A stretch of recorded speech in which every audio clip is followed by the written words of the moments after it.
Welcome back to the Fit 40 podcast, where we simplify exercise and nutrition for busy parents 40 plus so they can improve their health and feel amazing. I'm your host, Brian Fitzsimmons, and today we're going to be talking about how fit pros operate. Now, when I say how fit pros operate, basically what I'm going to talk about today is how super fit people live their lives and actually help others live healthy lives as well. Because I just got back from the Real Coaches Summit in Vegas, which is an incredible event hosted by my friend Aram Gregorian. I'm sure you've heard him on the podcast twice by now. If you haven't already, go and check out his stuff. But he puts on a conference every single year in Las Vegas for health and fitness coaches. And it's an incredible event where they have a ton of great speakers. There's even better attendees, like people in the audience that I happen to be friends with that are also incredible fitness professionals. And I thought it'd be cool to make a video, or not a video, a podcast on everything that I kind of noticed throughout the week with the people that are coaching other people to get fit, to get healthier, and the things that they do just naturally that allow them to be in really good shape and allow them to pass their wisdom on to others. So if you want to see how professionals do it, not some celebrity, not some athlete who doesn't have a clue of what they're doing, the people that understand the science, that understand all of the things that go behind all of these behaviors that need to happen and how they conduct their lives, this is it. All right. But before we dive in, make sure you're following or subscribed wherever you're watching or listening so you don't miss another episode. So, what is the one thing that a lot of them did throughout the couple of days that we were there? All right. Number one, when it came to exercise, a lot of them still got their exercise in, still were showing up at the gym at 5 a.m. or doing it between breaks. I know I saw Ben Brown, another really good podcast episode that we did around Christmas time. Go check that out once you're done. A lot of good info. But Ben Brown, I saw him. He was between meals, I think. Yeah, it was like right before we broke for getting ready for dinner. And he's like, okay, I got 30 minutes or 40 minutes. I'm going to go squeeze a workout in. So basically making the most out of their schedule with whatever was going on. Clearly, this is not our normal routine, but we understand that, hey, if we have a little block of time, we can make it happen. And that's a skill that needs to be learned where you say, okay, I know what I can do in a hotel gym, or even if I don't have access to something I could do in my hotel room, body weight style, or anything like that, where you can get moving and stay somewhat in the routine of things.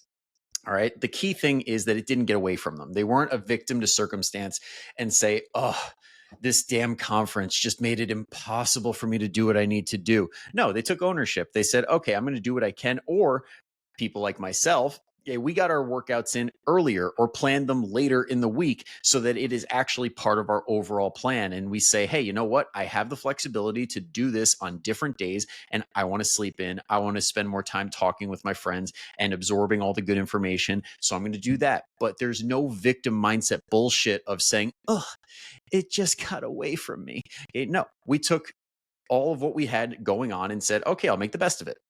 All right. And then next is a lot of people got a lot of steps in. I know we were walking the strip and even being in Caesar's Palace where we were, I kept looking at my watch. I'm like, every single day, probably due to my ADD and and being directionally challenged and not understanding where the hell I was going, I got like 20,000 steps every single day. Absolutely insane. And this happens a lot of time when people go on vacations where they're like, "Oh, I just decided to walk around and enjoy the city and then I noticed I was walking 15,000, 20,000 steps."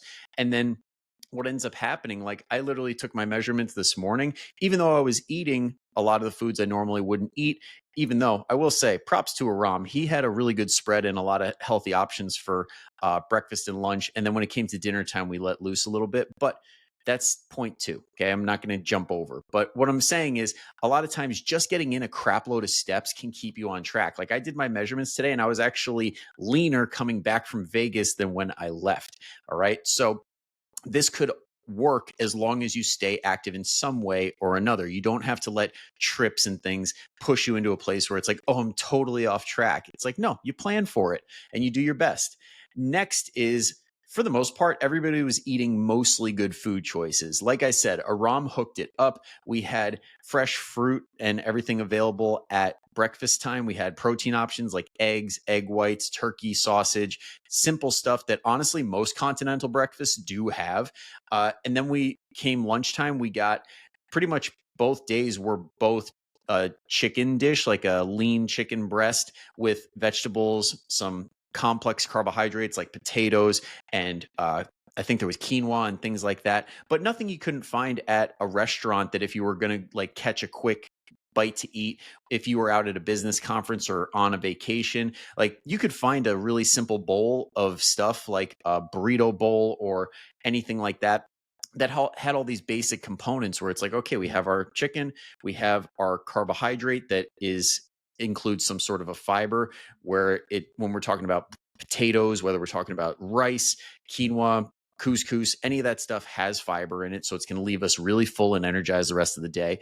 And it's got some sort of color in there, so we have some sort of vegetables or fruit on the plate, and for most of the time you can get access to that, and it's great. And when you eat mostly that stuff, then later on in the evening, if you want to let loose a little bit, you can. Like, I know we went to Lisa Vanderpump's restaurant and I had to get the goat cheese balls and a pumptini. Like, I am a Vanderpump Rules fan. I'm going to have that stuff. And it doesn't mean that I don't care about my fitness. It doesn't mean that I don't care about doing all the things that I need to do to live the healthiest lifestyle possible. It means that I'm human and I'm allowed to have experiences like that. And you should be able to guilt free. As long as it's all part of the plan, there's no reason to feel guilty. And that's the key here, is it's all part of a plan.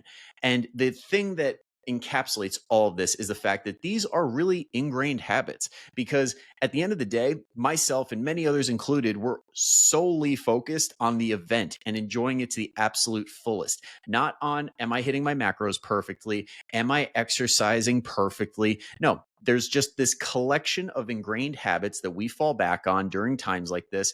And that way, we don't have to waste mental energy on that stuff. And we can put all of our mental energies towards spending quality time with friends, learning as much as we can for our clients, and being able to come back from this and not miss a step. The second we get back home, we're back into the routine of things. Okay. Like today, I'm back and now I'm filming my podcast. Like, it's just okay, back into the routine. It's not this giant woe is me. I have all these things happening in my life. I can't get on track, when at the end of the day, it comes down to planning and doing the best with whatever situation you got going on. But you got to learn those skills so that you can navigate these waters appropriately. So with that being said, I wanted to let you all know that I'm bringing back the free nutrition assessment calls, which we can talk about all of this stuff on. So if you want me to calculate out your macros, create a roadmap for success, so that way you can finally get going in the right direction and have some of these habits that I talked about going forward, then definitely sign up for one. There is zero cost. There is zero obligation. I'm not going to sell you anything, I promise. Okay. It's just to help you out as best as I possibly can. All right. And in the meantime, while you're waiting for that call, get your butt in the Fit 40 family, because just by joining, you get free, high protein recipes, free workouts. Sometimes I forget, I give you guys so much stuff. Okay.